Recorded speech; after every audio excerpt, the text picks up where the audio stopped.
Esta é a Catedral Subterrânea de Tóquio. Localizada a 22 metros abaixo da cidade, seu propósito é basicamente salvar Tóquio de afundar. Obviamente não é uma catedral, caso as fotos não tenham mostrado, mas ganhou esse apelido por ser tão incrível. Vou explicar. Ela é chamada Templo Subterrâneo de Prevenção de Desastres e integra um sistema de túneis de quase 6 quilômetros com câmaras cilíndricas imensas de 500 toneladas que protegem o norte de Tóquio contra enchentes. Se acha exagero, observe a geografia e a história de Tóquio para entender por que isso é uma das conquistas mais importantes da cidade. Sob o concreto e as luzes brilhantes de uma megacidade, Tóquio é água. A cidade está localizada na planície de Kanto, que é cortada pelos principais rios Edogawa, Nakagawa, Arakawa, Kandagawa, Megurugawa e Tamagawa, além de dezenas de pequenos rios que a cruzam. Isso é uma coisa boa, não me entenda mal. Quero dizer, a maioria das maiores cidades do mundo está localizada perto de grandes corpos d'água por um motivo. Mas, para Tóquio, é tanto assim que chega a ser quase uma maldição. Além disso, a planície de Kanto é cercada por montanhas como os Alpes japoneses e as montanhas Tanzawa, que agem como barreiras naturais, retendo sistemas climáticos e impedindo seu avanço para o interior. Você entende onde quero chegar? Sim, Tóquio deixou de ser uma vila de pescadores para se tornar um centro político nos últimos 5 séculos graças às vias navegáveis. Mas hoje tanta água também ameaça a cidade. Segundo o Ministério da Terra, Infraestrutura, Transporte e Turismo do Japão, responsável pelo controle de enchentes, cerca de 60 milhões de pessoas, metade da população japonesa, vivem nos 10% do território que ficariam abaixo do nível dos rios se ocorresse uma inundação. Cerca de 75% dos ativos do Japão também estão concentrados nessas áreas, mas sempre foi mais ou menos assim. A megacidade enfrenta enchentes há séculos, como registrado em cartas do governo, livros e arte japonesa. O controle de enchentes tem sido prioridade para governadores e senhores regionais nos últimos 500 anos, que buscaram administrar os rios com as tecnologias disponíveis. A construção de diques, dragagem de canais e redirecionamento de rios ajudou a dispersar o fluxo e energia das águas. Essas medidas clássicas nunca acompanharam a rápida e intensa urbanização e industrialização da região, e partes da cidade eram ocasionalmente submersas e destruídas.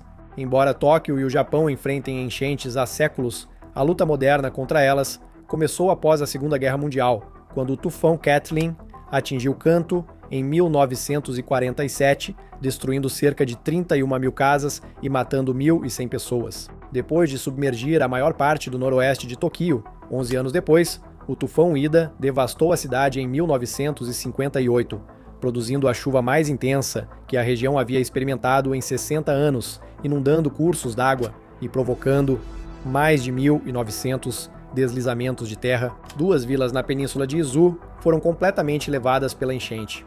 E isso não é tudo. Um número recorde de casas, principalmente novas, foi danificado pelas enchentes, deixando mais de 500 mil desabrigados e 1.200 mortos. Apenas um ano depois, em 1959, o tufão Vera atingiu o país, sendo o mais forte e mortal já registrado no Japão.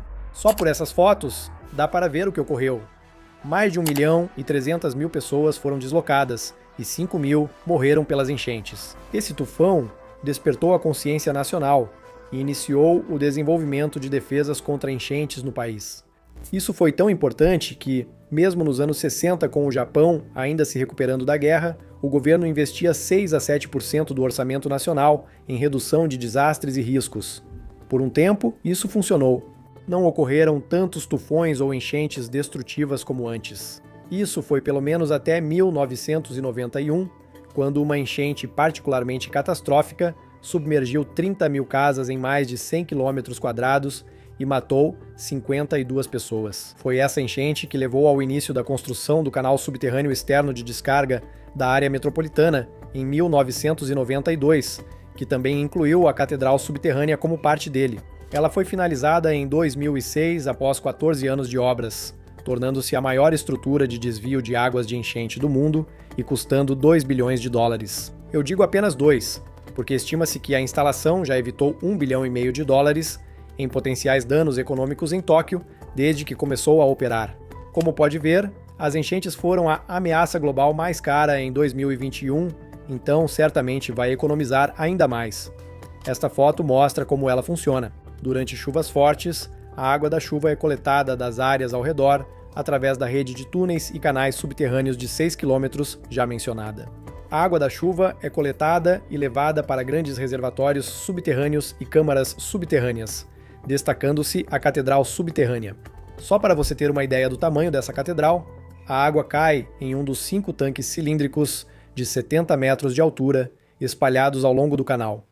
Cada um desses tanques é grande o suficiente para acomodar um ônibus espacial ou até mesmo a Estátua da Liberdade. Sim, isso equivale a até 60 milhões de litros de água.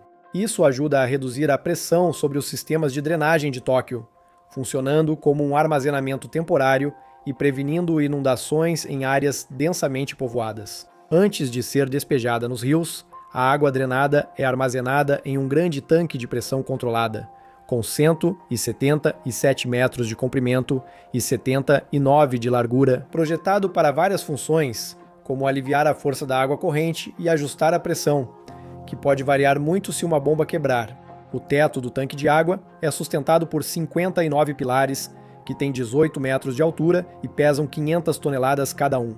Observar a estrutura do tanque lembra um templo subterrâneo, por isso o nome catedral. Finalmente, porém, a água armazenada das enchentes é liberada no grande rio Edo, que consegue lidar com esse volume com mais facilidade e em uma velocidade difícil até de compreender. Todo o sistema pode remover até 7.000 pés cúbicos de água por segundo, com a potência de um motor de avião jumbo. Isso é rápido o bastante para esvaziar uma piscina olímpica em 12 segundos.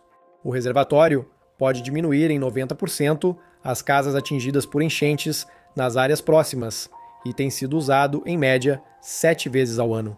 Isso é uma conquista incrível. Quero dizer, os planejadores de Tóquio tiveram que ficar atentos a vários tipos de enchentes. Se uma chuva forte cair rio acima, um rio pode transbordar e inundar um bairro rio abaixo. Ou, se chover forte na cidade, pode sobrecarregar a drenagem, outro tsunami ameaçar a costa ou um terremoto destruir uma represa, entre outros riscos.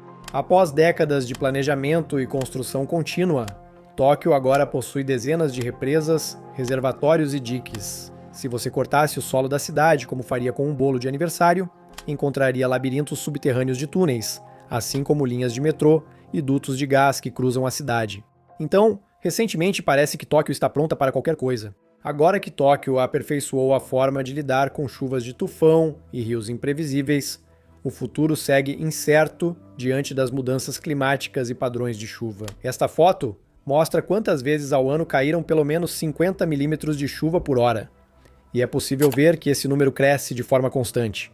Essa é também a quantidade de chuva por hora que a maior parte de Tóquio foi projetada para suportar. Mas estimativas sugerem que, ao longo do século XXI, a quantidade de chuva no Japão pode aumentar em 10%. E no verão, esse número pode chegar a 19%. Na superfície, o aumento das temperaturas acelera a elevação do nível do mar. O litoral do Japão tem subido a uma taxa anual de 3 milímetros desde 1993 e prevê-se que aumente ainda mais. O nível global do mar vai subir entre 18 e 59 centímetros ao longo do século XXI. Então, com um aumento médio de 30 centímetros, 50% das praias de areia do Japão vão desaparecer. O aumento do nível do mar contribui para a erosão das praias e mais tufões. Segundo a Agência Meteorológica do Japão, o número anual de tufões que ameaçam Tóquio cresceu 1,5 vezes em 4 décadas. O governo de Tóquio tentou considerar isso. Em 2016, o reservatório Furukawa, um túnel de 3 quilômetros com capacidade para 5 milhões de pés cúbicos de água, foi incluído nos sistemas de prevenção de enchentes. No entanto, isso ainda não basta. Qual seria a solução a longo prazo? Bem, parece que a principal coisa que eles podem fazer é o que já estão fazendo: melhorar os sistemas de defesa contra enchentes e os sistemas de alerta precoce, além de atualizar as normas de projeto para levar em conta esses padrões de chuva em mudança. É um problema que está afetando muitas cidades, como Jakarta, Veneza e Nova Orleans, mas pelo menos para Tóquio, eles definitivamente estão se tornando mais preparados do que a maioria. Ainda não se sabe se isso será suficiente. Obrigado por assistir.